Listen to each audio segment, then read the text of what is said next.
Tutberidze has a reputation for running an unforgiving and risky program that churns out and then discards teenage skaters, who often are forced to retire early due to severe injury and eating issues.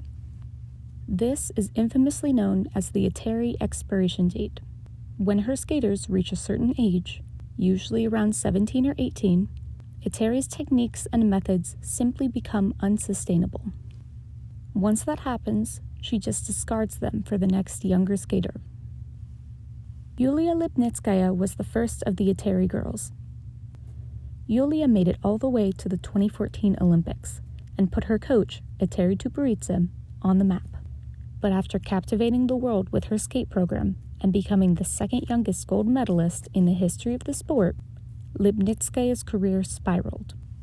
She began to struggle to maintain consistency and withdrew from several events due to injury, one of which forced her to stop in the middle of her free skate at her last competition.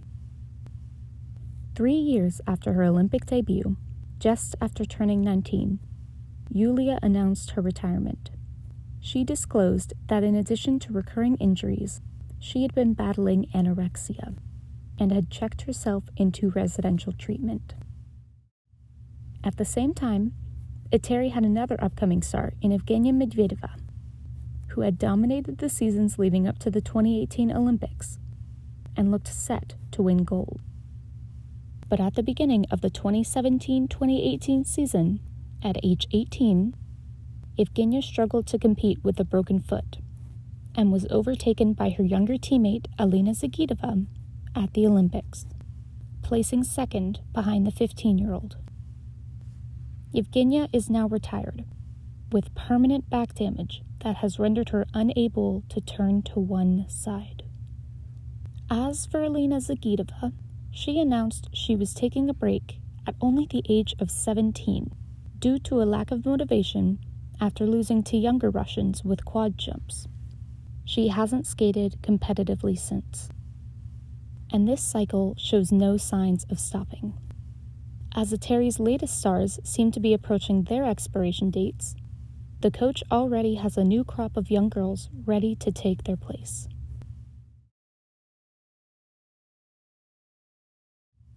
Eteri has been credited with the beginning of the quad revolution in ladies figure skating, when she did the unthinkable by teaching her girls to successfully learn and compete quad jumps, previously only thought to be possible for men.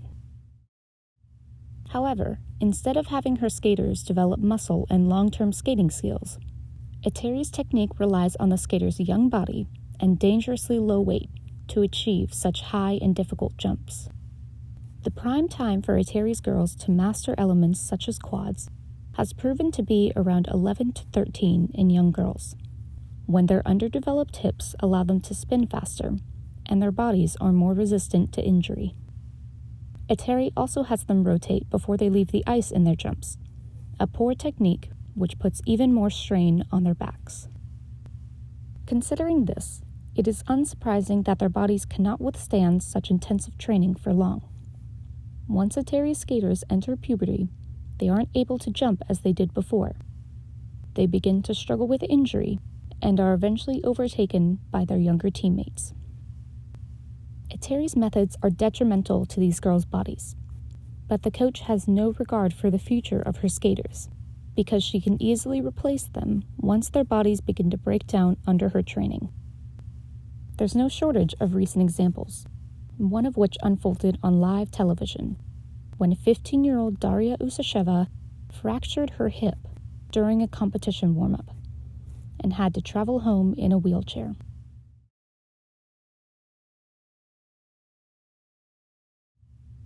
Tutberidze and her team have repeatedly shown unhealthy and harmful attitudes towards food and weight gain.